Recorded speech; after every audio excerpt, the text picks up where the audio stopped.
Hello everybody, and welcome to a new Guild Wars 2 video. Would you like to know how to double, if not triple the amount of gold you make just by playing Guild Wars 2? Well, I'll be glad to tell you it requires little to no effort, just a small amount of time invested, of course sped up if you have experience tomes, and make sure you've got a character slot. So the video you'll see in the background is me doing exactly what I'm about to say, even though it's a little bit wrong in the beginning, so don't use it as gospel. But yeah, this is basically how I made enough money to finish making Bolt and the whole legendary crafting system that I kind of explored there when making Zap, so there should be a video on that too. But anyway, I will get into it, and here we go. Okay, so to start off, you need a character between level 48 and 53. I find that this is the kind of sweet spot because all of the materials at this given present time, so the date is currently the 26th of January 2016, and tier 4 materials are really expensive. By that I mean the cloth and leather is extremely expensive. Like the linen is like 5 silver, something like that, and then the leathers are about 5 or 6 silver each as well. So it's, you know, it's pretty tasty, you know what I mean? So yeah, you need to get a character around that level, and then you want to farm up all of your bags, like all of your champ bags. So if you're you know, playing the new hot stuff, and then you've got all that stuff that's affected by Magic Find or whatever, all the little heirloom seed pouches, put them all in your bank, put them onto this new character, open them all there.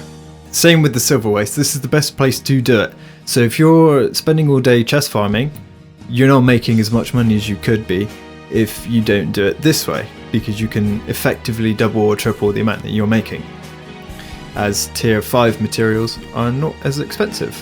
So what you want to do is once you've opened all those bags and filled up your inventory, you then want to open up your trading post, and then you want to go through and find all of the bits of armor that are worth more than the base salvage materials.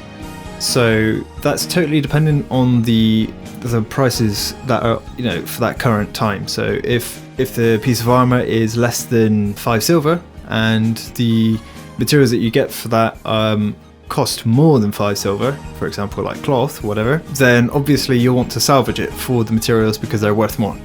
However, if that piece of armor is worth 8 silver and the stuff you'd get from it, so if it was like, I don't know, a scale chest piece or whatever, you know, if that was going for 8 silver, then you'll want to sell it straight away, because the metal that you get from it, which would be like platinum or iron or whatever, is only worth like 2 or 3 silver each. So even if you manage to score lucky and get more than one piece of trading material, then you still won't make as much money. So that's one mistake that I made. I could have made a lot more as well if I'd done it that way from the beginning. Anyway, so yeah, you want to do that, and then obviously once you've gone through your inventory on the trading post and you've sold all the stuff that's worth a lot, then you want to go through and salvage everything down, sell all that stuff, and then just rinse and repeat all the way through. One of the best ways of doing it this way as well is that you get no bloodstone dust, so you don't have to worry about any stupid ascended materials dropping and having to delete and clear that, which you would get on a level 80 character. So yeah, that's always good. But yeah, doing it this way, from about 2,500 bags, which took me around 25 hours work, because I was getting around 100 bags an hour, I made just under 700 gold. So that equates to about 24 gold an hour. And if you were wondering about loot tables and stuff, there's some very basic ones on the wiki, which I will leave a link to, probably the coin purses or whatever they're called. But basically the way that they work is, if they're a level 80 exotic item, champ bag, if they're collected on a level 80 anyway, everything that they drop will be tier 5 or higher. So you will be getting, you know, charged lodestones, crystal lodestones, or cores. You'll be getting orichalcum. You'll be getting mithril, silk, all of the stuff that you'd normally get, but it's the armor that scales to the character level.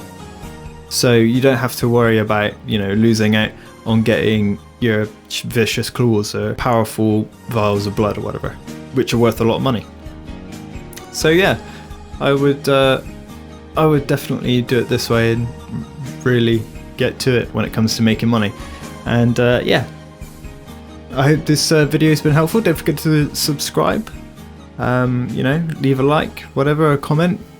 Let me know if there's an even better way of doing things, and happy gold farming.